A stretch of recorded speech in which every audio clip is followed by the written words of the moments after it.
Hello dear students, welcome back to my YouTube channel. प्यारे बच्चे, आज हम लोग क्वाड्रेटिक इक्वेशन के कुछ बेसिक कंसेप्ट को पढ़ेंगे। उससे पहले अगर आप हमारे यूट्यूब चैनल पर नए हैं तो हमारे चैनल को ज़रूर सब्सक्राइब करें और नोटिफिकेशन का भी बेल दबाएं ताकि आपको मेरे वीडियोस पे का रेगुलर अपडेट्स मिलता रहे और वीडियो को ज़्यादा ज़्यादा शेयर करें। तो स्टूडेंट्स, हम लोग आज क्वाड्रेटिक इक्वेशन का जो बेसिक कंसेप्ट है वही पढ़ेंगे। क्लास 10th में क्वाड्रेटिक इक्वेशन है, एक बहुत ही इंपॉर्टेंट चैप्टर है जिसको कि अपन आज डिस्कस करने वाले हैं। ठीक है, तो अपन स्टार्ट करते हैं वीडियो। क्वाड्रेटिक इक्वेशन, तो आप देखिए हेडिंग लगा लीजिए आप, क्वाड्रेटिक इक्वेशन। क्वाड्रेटिक इक्वेशन, द्विघात समीकरण। क्वाड्रेटिक इक्वेशन बोले तो द्विघात समीकरण। तो स्टूडेंट्स, क्वाड्रेटिक इक्वेशन जो होता है वो क्वाड्रेटिक पॉलिनोमियल से आपका मिलता जुलता है। क्वाड्रेटिक पॉलिनोमियल का जो स्टैंडर्ड फॉर्म होता है कि जिसका डिग्री 2 हो, उसी तरह से क्वाड्रेटिक इक्वेशन में भी डिग्री 2 होता है। इक्वेशन है तो इसका राइट साइड क्या होगा बच्चे? 0 होगा। तो इसका स्टैंडर्ड फॉर्म क्या होगा? किसी भी क्वाड्रेटिक इक्वेशन का स्टैंडर्ड फॉर्म क्या होगा? सबसे पहले इसका स्टैंडर्ड फॉर्म आप जान लीजिए, आपको ये ध्यान में होना चाहिए। किसी भी क्वाड्रेटिक इक्वेशन का standard form ax² plus bx plus c बराबर 0 होगा। ax² plus bx plus c बराबर 0 होगा बच्चों, किसी भी क्वाड्रेटिक इक्वेशन का स्टैंडर्ड फॉर्म जहाँ पे कि a, b और c बिलोंग्स करेगा कोई भी रियल नंबर। a, b और c कोई भी रियल नंबर हो सकता है, लेकिन a 0 नहीं हो सकता, क्योंकि अगर a 0 हो गया तो ये क्वाड्रेटिक इक्वेशन ही खत्म हो जाएगा। ठीक है बच्चे, तो ये क्वाड्रेटिक इक्वेशन का स्टैंडर्ड फॉर्म है। हम लोग क्वाड्रेटिक इक्वेशन का कोई भी सवाल बनाएंगे अगर, तो सबसे पहले क्वाड्रेटिक इक्वेशन को हम लोग स्टैंडर्ड फॉर्म में लाएंगे। क्वाड्रेटिक इक्वेशन को किस फॉर्म में लाएंगे? स्टैंडर्ड फॉर्म में। और क्वाड्रेटिक इक्वेशन का स्टैंडर्ड फॉर्म क्या होता है बच्चे? ax² plus bx plus c बराबर 0, जहाँ पे कि a, b, c कोई भी रियल नंबर होगा लेकिन a 0 नहीं हो सकता। अब आप देखिए कि क्वाड्रेटिक इक्वेशन में किस टाइप का सवाल आता है। तो देखिए, क्वाड्रेटिक इक्वेशन में सबसे एक सिंपल टाइप का सवाल आपको मिलेगा कि पहचानो क्या ये क्वाड्रेटिक इक्वेशन है या नहीं। तो जो भी आपको सवाल देगा उसमें सबसे पहला टाइप का सवाल हो गया कि हमको पहचानना है क्या ये क्वाड्रेटिक इक्वेशन है या नहीं। तो आप घबराए नहीं, हम लोग सारा एनसीईआरटी का एक्सरसाइज 4.1 से लेके 4.4 का सॉल्यूशन करेंगे, तो उसमें वो क्वेश्चन आएगा तो अपन उसको वहाँ कर लेंगे। अभी हम लोग बेसिक कंसेप्ट सीखते हैं। तो एक टाइप का सवाल तो ये हो गया कि क्वाड्रेटिक इक्वेशन पहचानना है, तो हम लोग उसको कैलकुलेशन करेंगे। अगर इस फॉर्म में आ गया ax² plus bx plus c के फॉर्म में, तो बोलेंगे ये क्वाड्रेटिक इक्वेशन होगा। अगर नहीं आया तो नहीं होगा। क्या नहीं होगा? अब देखिए, एक तो ये सवाल हो गया। दूसरे बात, क्वाड्रेटिक इक्वेशन को सॉल्व करने का तरीका, methods of solving quadratic equation. Methods for solving quadratic equation. तो क्वाड्रेटिक इक्वेशन को सॉल्व करने के लिए हमारे पास 3 तरीका है। एक तो सिंपल तरीका है, 3 मेथड्स इसका है। तो सबसे पहला मेथड जो कि सब जानता है बच्चे, पहला है आपका फैक्टोराइजेशन। फैक्टोराइजेशन मेथड, फैक्टोराइजेशन विधि जो है, फैक्टोराइजेशन मेथड जो है आप लोग जानते होंगे। ये प्रीवियस क्लास में आप फैक्टराइजेशन मेथड पढ़ चुके होंगे। फैक्टराइजेशन में क्या करना है? 2 term, middle term splitting. Middle term splitting में स्प्लिट कर देना है 2 चीज़ का फैक्टर। जैसे मान लीजिए कभी आप स्प्लिट करेंगे तो x-3 मल्टीप्लाइड बाय x-6 आएगा और ये 0 हो गया। 2 चीज़ का प्रोडक्ट 0 कब होगा बच्चे? जब ये आइदर x-3 0 या x-6 0। x-3 को जब आप 0 करेंगे तो x का वैल्यू 3 आ जाएगा, और x-6 को 0 करेंगे तो x का वैल्यू 6 आ जाएगा। क्वाड्रेटिक इक्वेशन का डिग्री 2 होता है, इसलिए इसका आपको 2 सॉल्यूशन मिलेगा। ये तरीका है। दूसरा मेथड है क्वाड्रेटिक फार्मूला। दूसरा मेथड है क्वाड्रेटिक फार्मूला। ये क्वाड्रेटिक फार्मूला, दुनिया में कोई भी क्वाड्रेटिक इक्वेशन ऐसा नहीं है जो इस क्वाड्रेटिक फार्मूला से सॉल्व नहीं हो सकता। इसी को हम लोग श्रीधराचार्य मेथड के नाम से भी जानते हैं। और क्वाड्रेटिक फार्मूला का प्रूफ का लिंक आपको मिल जाएगा। ये हमने आपको प्रूफ बताया है क्वाड्रेटिक फार्मूला का, फार्मूला कैसे हमको डिड्यूस करना है। क्वाड्रेटिक फार्मूला डायरेक्ट हम फार्मूला लगाएंगे और फार्मूला पे सबको बैठा के सॉल्व करेंगे। और तीसरा है एक कंप्लीटिंग स्क्वायर मेथड। क्या है बच्चे? Completing square method. Completing square method, इस पे हम लोग पूरा भरी भांति सवाल करेंगे। फैक्टराइजेशन तो आपको पहले से ही आता होगा, उम्मीद करते हैं। क्वाड्रेटिक फार्मूला हम लोग अभी लिख लेते हैं। क्वाड्रेटिक फार्मूला क्या होता है, कंप्लीटिंग स्क्वायर मेथड पे 1-2 सवाल कर लेते हैं ताकि हमारा प्रैक्टिस हो जाए। लेकिन पूरा क्वेश्चन का सीरीज जो है हम लोग वो एनसीईआरटी के जब अपन प्रॉब्लम्स करेंगे ना, एक एक सवाल को जब डिस्कस करेंगे हम लोग वही पूरा क्वेश्चन का सीरीज को करेंगे बच्चों, ठीक है। तो आप घबराए नहीं।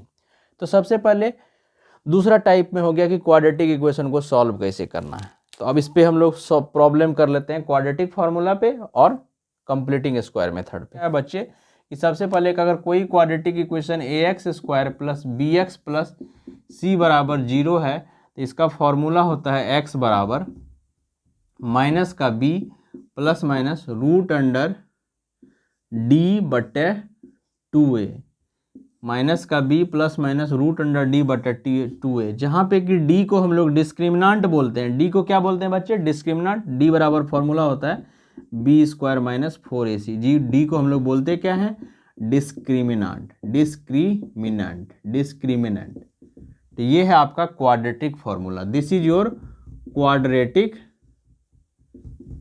फॉर्मूला। ये आपका कौन सा फॉर्मूला है, ये आपका क्वाड्रेटिक फॉर्मूला है जिसको कि हम लोग डिस्क्रिमिनांट d निकालेंगे b स्क्वायर माइनस 4ac। ये क्वाड्रेटिक फॉर्मूला में डायरेक्ट हम लोग ABC स्टैंडर्ड फॉर्म से निकाल के रख देंगे तो हम लोग का सवाल बन जाएगा। एक सवाल हम लोग सॉल्व कर लेते हैं, एक छोटा सा सवाल ले लेते हैं क्वाड्रेटिक फॉर्मूला पे। जैसे मान लीजिए क्वाड्रेटिक इक्वेशन है x square plus 3x minus का 1 बराबर 0, इसको हमको सॉल्व करना है क्वाड्रेटिक फार्मूला से। तो हम लोग डायरेक्ट लिखेंगे x बराबर फार्मूला में, देखिए यहाँ पे स्टैंडर्ड फॉर्म लिख लीजिए ax square plus bx plus c बराबर 0। अभी हम लोग रफली कर रहे हैं बच्चे, हम लोग एक एक सवाल करेंगे तो वहाँ पे और डिटेलिंग हो जाएगा। x बराबर b का काम कौन कर रहा है आपका 3, फॉर्मूला का है माइनस का b plus minus root under d, मतलब d का वैल्यू क्या होता है b स्क्वायर माइनस 4ac बटे में 2a। x बराबर b का काम कौन कर रहा है, फोटो से फोटो मिलाइए 3, तो minus 3 plus minus root under b का स्क्वायर 3 का स्क्वायर 9 माइनस 4a का काम कौन कर रहा है आपका फोटो से फोटो 1, और c का काम कौन कर रहा है माइनस का 1 बटे में 2a 2 इंटू 1। तो x का वैल्यू देखिए क्या आ गया, माइनस का 3 plus minus 9 minus minus plus 9 4 13 root 13 बटे 2। अब इसको अलग अलग कर लीजिए, एक बार प्लस 13 एक बार माइनस। x बराबर माइनस का 3 प्लस का रूट 13 बटे 2 एंड एक बार माइनस ले लीजिए माइनस 3 माइनस का रूट 13 बटे 2। इस क्वाड्रेटिक फार्मूला से हमको दो वैल्यू आपका x का आ गया, एक x का value minus 3 plus root 13/2 minus 3 minus root 13/2। ये क्वाड्रेटिक फार्मूला हम लोग लगा के ये हम लोग इसको सॉल्व करेंगे, सिंपल सा फार्मूला। अब इसी में एक आता है नेचर ऑफ रूट, देखिए आप इसी में एक कंसेप्ट आ जाएगा आपको नेचर ऑफ रूट का। किसका कंसेप्ट आ जाएगा, नेचर ऑफ रूट, जो कि किस पे डिपेंड करेगा, डिस्क्रिमिनांट पे डिपेंड करेगा। नेचर ऑफ रूट किस पे डिपेंड करेगा, डिस्क्रिमिनांट पे। Nature of root, nature of root.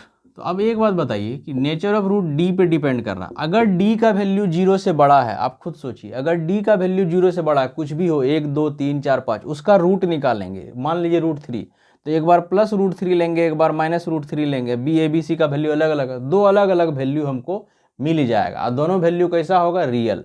तो कहने का मतलब अगर डी 0 से बड़ा हो तो रूट्स कैसा होगा, रूट्स आर रियल तो होगा ही, एंड दोनों रूट अलग अलग मिलेगा हमको। दोनों रूट कैसा मिलेगा, अलग अलग। देखें ना अभी आप देखिए, अगर मान लीजिए यहाँ रूट 13 आ गया, एक बार प्लस रूट 13 के साथ इसको सॉल्व करेंगे, और फिर एक बार माइनस रूट 13 के साथ सॉल्व करेंगे, दोनों रूट आपको डिफरेंट मिलेगा, जिसको कि अनइक्वल बोलेंगे, लेकिन मिलेगा रियल नंबर।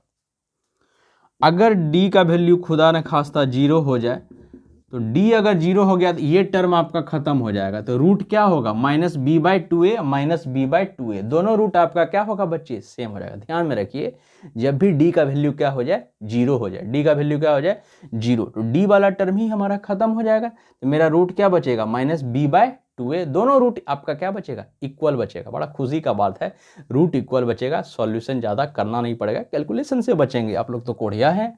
डी बराबर 0, इसका मतलब रूट्स क्या होगा, roots are real and equal, real और इक्वल। और खुदा न खास्ता डी का वैल्यू अगर 0 से छोटा आ जाए, तो अभी आप तो ये चीज़ पढ़े नहीं, डी का वैल्यू 0 से छोटा मतलब -4 उस पर रूट आ जाए, तो ये निगेटिव नंबर का रूट इमेजिनरी में आता है, इसलिए उसका रूट कैसा हो जाएगा, इमेजिनरी रूट हो जाएगा, मतलब रियल रूट नहीं होगा। तो डी अगर 0 से छोटा हो तो कैसा रूट हो जाएगा, तो रूट्स आर इमेजिनरी रूट हो जाएगा, या इसी को हम लोग बोल सकते हैं, क्या बोल सकते हैं बच्चे, no real root, real root नहीं होगा। ठीक है, अब चौथा नंबर में आप जान लीजिए, अगर डी 0 से बड़ा भी हो जाए, 0 के बराबर भी हो जाए, तो इसका मतलब रूट कैसा होगा, रियल होगा। इक्वल भी होगा, अनइक्वल भी हो सकता है। तो अगर रूट क्वेश्चन वाला बोले कि रियल रूट सिर्फ बोले, अगर क्वेश्चन में सिर्फ आपको बोले कि सिर्फ रियल रूट है, तो डी 0 से बड़ा और बराबर लेंगे, क्योंकि इक्वल वाले के केस में भी रियल है, अनइक्वल वाले के केस में भी रियल रूट है। लेकिन डी जब 0 है तो रूट इक्वल है, डी जब 0 नहीं है तो रूट अनइक्वल है। तो ये नेचर ऑफ रूट है, इस पे भी सवाल आता है, हम लोग इस पे भी सवाल करेंगे। और उसके बाद क्वाड्रेटिक इक्वेशन में आपको वर्ड प्रॉब्लम का खजाना मिलेगा। वर्ड प्रॉब्लम मिलेगा, उसको आप सॉल्व करिए, क्वाड्रेटिक फॉर्मूला लाइए, फिर जैसे मन हो सॉल्व करिए, या तो फैक्टराइजेशन से सॉल्व करिए, या जो श्रीधराचार्य मेथड का क्वाड्रेटिक फार्मूला उससे सॉल्व करिए, या कंप्लीटिंग स्क्वायर से सॉल्व करिए। तो अभी हम लोग एक सवाल लिखते हैं जिसको कि कंप्लीटिंग स्क्वायर मेथड से सीखेंगे। बच्चों अब इस सवाल को हमको कंप्लीटिंग स्क्वायर मेथड से सॉल्व करना है, तो नाम ही है कंप्लीटिंग स्क्वायर मेथड। तो आप जब भी ध्यान रखें सवाल को, आप हम लोग 2 से मल्टीप्लाई कर देंगे तो परफेक्ट हो जाएगा। तो ये हो जाएगा 4x² प्लस का 10√3 x प्लस का 12 बराबर 0। आप क्या करिए, इसको 2x का होल स्क्वायर लिख सकते हैं। ये x का कोफिशिएंट प्लस में है तो प्लस का 2a, ए का काम कौन करेगा आपका 2x, b अपने मन से आपको देना है, b आपको अपने मन से देना है ताकि 10√3 हो जाए। तो हम लोग क्या कर दें, 5/2√3 x लिख दें। x तो है ये है, कोई दिक्कत नहीं है। देख लीजिए यही है ना, 2 कट गया, 5×10√3। अब b का काम कौन किया, 2ab, b का मतलब 5/2√3 का स्क्वायर जोड़ देंगे, अब 5/2√3 का स्क्वायर घटा देंगे, प्लस का 12 बराबर 0। ये मामला सेट है, कोई दिक्कत नहीं है। तो ये टर्म पूरा फॉर्मूला सेट करा जाएगा मेरा। ये टर्म किसका फॉर्मूला हो जाएगा बच्चे, ये फॉर्मूला हो जाएगा 2x प्लस 5/2√3 का होल स्क्वायर। अब जो टर्म बच गया उसको राइट साइड भेज दिए। तो ये वाला टर्म 5/2√3 का स्क्वायर माइनस में था तो प्लस में, 12 प्लस में तो माइनस में, खत्म। इसको आप खोलिए, 5 का स्क्वायर 25√3 का 3, 25 थी, अब 75/4, 75/4 माइनस का 12। ठीक है, यहाँ तक में कोई दिक्कत नहीं है। 2x प्लस का 5/2√3 का होल स्क्वायर बराबर 75, एलसीएम 12 चौका 48/4, 48 30 78, 27/4 आ जाएगा आपका। ठीक है, 27/4 घटाने पर आ जाएगा, स्क्वायर हटेगा तो रूट हो जाएगा। तो 2x प्लस 5/2√3 बराबर, ये स्क्वायर जाएगा रूट हो जाएगा 27/4 का रूट, तो प्लस माइनस में आ जाएगा 27, तो आपका आएगा 3 गुना 3 गुना 3, 3√3/2। तो 2x बराबर क्या हो गया, 5/2√3 इधर जाएगा तो माइनस में हो जाएगा, तो माइनस का 5/2√3 अब प्लस माइनस 3√3/2। अब अलग अलग, 2 नीचे में है, इसको ले आइए, 2 यहाँ भी यानी यहाँ भी, x बराबर -5√3 प्लस माइनस 3√3/2 दूना 4। अब इसको अलग अलग करके लिख दीजिए। सो x बराबर एक बार -5√3, एक बार प्लस 3√3 ले लीजिए, बट्टे में 4 कर दीजिए। तो 5√3 में 3√3 घट जाएगा तो 2√3 माइनस में, -2√3/4, इसको कटा दीजिए तो माइनस का √3/2। एंड अब एक बार प्लस में लिए तब माइनस में ले लीजिए, माइनस का 5√3, ये प्लस में लिए एक बार माइनस में ले लीजिए, -3√3/4, 5 3 8, माइनस का 8√3/4, 4 दूना 8, माइनस का 2√3। तो आंसर आपको आ जाएगा। आंसर क्या हो गया, रूट आपका क्या हो गया, एक माइनस का √3/2 और एक गो -2√3, यही दो आपका आंसर हो गया। मेन तो हमको इस सवाल में कैलकुलेशन नहीं, हमको यहाँ पे कंसेप्ट सीखना था। यही कंप्लीटिंग स्क्वायर मेथड का सवाल है। कंप्लीटिंग स्क्वायर मेथड में हमको 2 बात ध्यान में रखना है बच्चों। क्या ध्यान में रखना है कि एक्स स्क्वायर वाले कोफिशिएंट को परफेक्ट स्क्वायर बनाना है। अगर एक्स वाला कोफिशिएंट प्लस में है तो a प्लस बी का होल स्क्वायर लगेगा, और एक्स वाला कोफिशिएंट अगर माइनस में है तो आपका a माइनस बी का होल स्क्वायर का फॉर्मूला लगेगा। यही कंप्लीटिंग स्क्वायर मेथड है। तो आप समझिए, एक बार हम लोग कंक्लूड करते हैं आज के क्लास को। क्वाड्रेटिक इक्वेशन में सबसे पहला टाइप का सवाल आपको आएगा कि पहचानिए क्या ये क्वाड्रेटिक इक्वेशन है या नहीं। दूसरा टाइप का सवाल है क्वाड्रेटिक इक्वेशन को सॉल्व करने का 3 तरीका। फैक्टराइजेशन आराम से कर लिए, कंप्लीटिंग स्क्वायर मेथड अभी किए, और उसके बाद और भी सवाल प्रैक्टिस करेंगे जब हम लोग पढ़ेंगे, और उसके बाद क्वाड्रेटिक फार्मूला डायरेक्ट फार्मूला लगाएंगे। उसके बाद नेचर ऑफ रूट का भी कंसेप्ट पढ़ लिए, और लास्ट में क्वाड्रेटिक इक्वेशन वर्ड प्रॉब्लम आता है जो कि आपको इक्वेशन बनाना पड़ेगा फिर उसको सॉल्व करना पड़ेगा। तो हम लोग इस क्वाड्रेटिक इक्वेशन का बेसिक लेक्चर में बेसिक जो कंसेप्ट इस चैप्टर में यूज होने वाला था उसको हमने आज किया।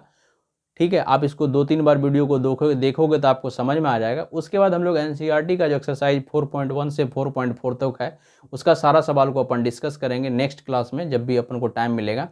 और आप इस कंसेप्ट को अच्छे से देखें, वहाँ पे भी कंप्लीटिंग स्क्वायर मेथड का सवाल आएगा, वहाँ भी प्रैक्टिस होगा और आप सवाल को आप बना सकते हैं। ये बेसिक लेक्चर था आपका क्वाड्रेटिक इक्वेशन का। ठीक है स्टूडेंट, मिलते हैं नेक्स्ट वीडियो में। जय हिंद, जय भारत।